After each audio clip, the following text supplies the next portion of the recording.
Kenneth Mathers loved beauty. He adored the very aspects that beauty presented. Beauty was loved by all. Beauty was welcomed in every gathering, celebrated by the people, and requested in all circles.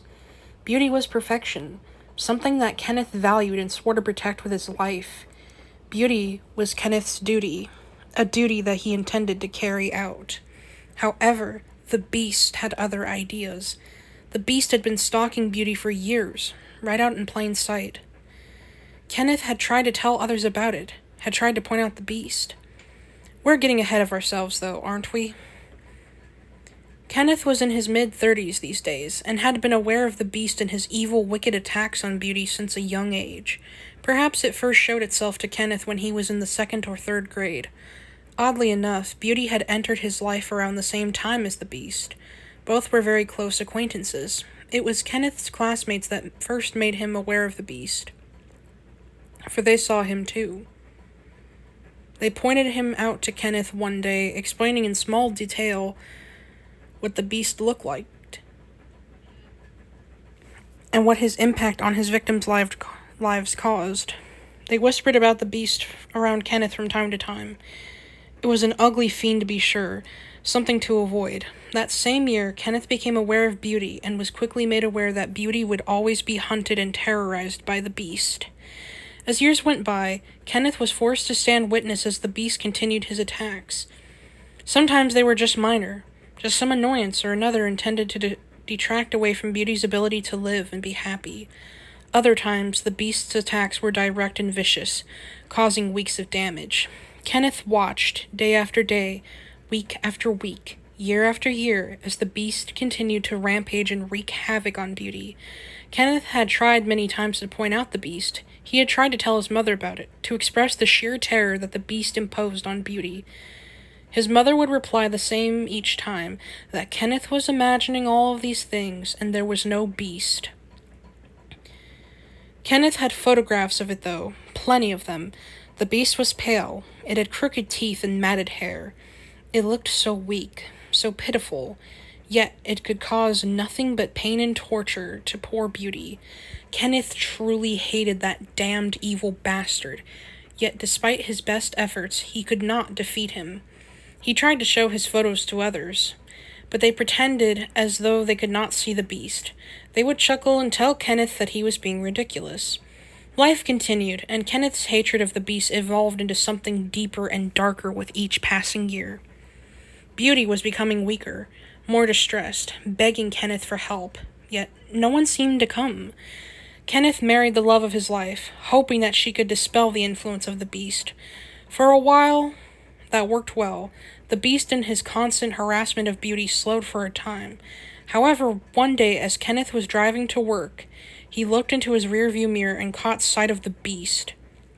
It was just there for a second, but he knew when he saw it. It was out there, stalking yet again. A year later, and the Beast was back to his old tricks. Kenneth tried so hard to get his wife to see the Beast. He pointed it out, screamed at her to notice it, begged her to see what he saw almost every single day. She became distressed because she felt that his obsession with the Beast was becoming dangerous. She tried to reassure him time and time again that there was no Beast, yet Kenneth could not look away from it. As he grew older, it seemed to grow in power, attacking Beauty directly and without mercy. Eventually, his wife left. She simply could not tolerate his obsession with the Beast any longer. He saw it almost everywhere, and would often fly into a rage when no one else, including his wife, would acknowledge it. He hated the Beast. He had a photograph of it that he took recently. He sat alone in his home studying it, falling deeper and deeper into his intense hatred of the monster. It was that very day that he decided to confront the Beast once and for all, to end its evil games and try to rescue Beauty once and for all. He was in his own home, turning towards his bedroom when he caught sight of the Beast. The bastard thing was right there, invading his most private of sanctuary. It was staring at him, daring him to make a move against it. However, the Beast had made one fatal mistake. It allowed itself to be cornered. Kenneth reached for the nearest weapon he could grab, a hammer, and advanced on the Beast without fear. "I fucking hate you!" Kenneth screamed as he walked up to it. The beast refused to back down. It stood its ground, inviting Kenneth to do his worst. It was mocking him as always. I hate everything about you. I hate your fucking crooked teeth. Why can't they be straight? Why can't they look like everyone else's? Normal people have straight fucking teeth. Kenneth attacked the beast with the hammer, smashing its teeth, watching its mouth bleed. It felt amazing. For so many years, Kenneth had wanted to go after this thing. This creature that lived only to destroy the innocent beauty. In his glorious rage, he simply couldn't understand why he waited so long. Best of all, he could tell the beast was feeling pain, all the pain it had inflicted coming back to it with interest. I hate your fucking hair. Your hair's never right. Other people, normal people, comb their hair the way they want. You piece of shit. You have to be difficult all the fucking time, don't you? Kenneth dropped the hammer and grabbed the wounded beast's hair and began to rip it out in great handfuls. The pain registering on the beast's face was a thing of triumph. All the years that Kenneth had to endure this fucker's abuse of beauty, and now it was its turn to feel that agony. Kenneth ripped the beast's hair out until there was nothing left but a few strands and a bloody scalp. Kenneth was a warrior. Kenneth was invincible, and the beast was finally being brought to justice. Let's see that scrawny little body of yours, shall we? Why can't you be like everyone else? Why can't you just be like everyone fucking else? Do you like being an ugly piece of shit? Is that it? Do you enjoy what you do to beauty? Do you like the pain you inflict? Is this fun for you? Kenneth looked and saw a pair of sharp scissors on his bathroom sink. Shears, yes, perfect, used for cutting hair. They were sharp as razors, of course. Since Kenneth relieved the beast of his disgraceful excuse for a head of hair, he found another purpose for them. He began to cut the beast's arms, slicing into the small biceps that never developed muscle or tone. The agony on the beast's face was heavenly to Kenneth's eyes. This moment, the moment of finally moving against the beast, finally applying the payback that the beast deserved, sent Kenneth into a spinning cyclone of bliss. He felt alive for the first time since the beast first introduced itself into his life. Kenneth had to share this with his wife. She was only a few blocks away at her mother's house. One phone call and she could be over in a matter of minutes. Finally, he could prove to her that he wasn't crazy. He had the beast, right in front of him, wounded and bleeding. She would see it finally.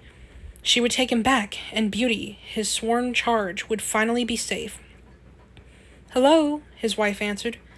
I finally captured the beast. I'm going to kill the fucker right here. Come home and see it. Come home and witness the victory of beauty. Ken, are you okay? What did you do? Come home, baby. Come home and see it for yourself, please. I love you. There is a lot of blood, though. This thing bleeds after all, so don't freak out, okay? He was going to say more, but he looked toward his prey and saw that it was on its feet and smiling. The fucker had the nerve to still grin, just like in all those photos that Kenneth had taken. It was still making a mockery of him. Beauty was still in danger. Kenneth hung up the phone. He knew this was going to take more drastic measures. He ran into his bedroom and quickly rummaged through his closet. That's when he found what he wanted.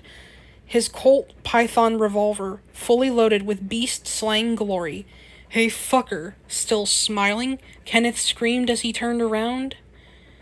The beast had followed him. It was in his bedroom, standing against the wall, smiling and daring him to make another move. It was so hideous, so evil. You've hunted for your last day, beast. No more. 33 fucking years of you every day. You don't even care, do you? The beast did not respond, but only stood there, smiling. You don't know what you've put Beauty through, what you've put me through, do you? Every fucking day you're always there reminding us just how weak we are, reminding us that we can never be like everybody fucking else. You don't care, do you? You don't give a damn. Well, enough is enough. You don't control me anymore. Kenneth aimed the gun at the beast's head and fired one shot. He was too close to miss, and the beast was no more. Sharon Mathers arrived to the house with 2 police officers 20 minutes later. She had become concerned that her husband was unstable. Based on the comments he had made on that last phone call, she didn't know what he intended to do, but she didn't want to go confront him alone. The police entered first with their pistols drawn. They were in the house for about 15 minutes when they came out and beckoned Sharon to enter. They seemed pale. Kenneth Mathers was lying on his bedroom floor in front of a full-length mirror, apparently the victim of suicide by a self-inflicted gunshot wound. He had mutilated himself quite badly as well. The beast lives within us all. It stalks our sense of beauty without mercy. It thrives on our own pain and self-hatred. Some of us learn how to combat the beast. Others learn to ignore it. For a very select few of us, it never really appears as much of a threat. For some, though, it is a constant presence, a true beast to which there is no means to hide or escape.